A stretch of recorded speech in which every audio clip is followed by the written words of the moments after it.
وبارك عليه.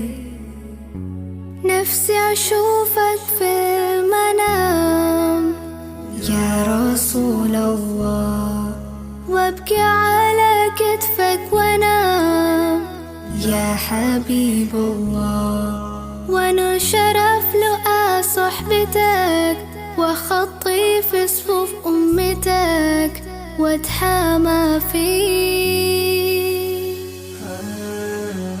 محمد نبينا بنوره هدينا، من مكة حبيبي نوره سطاع المدينة، يا حبيبي يا طه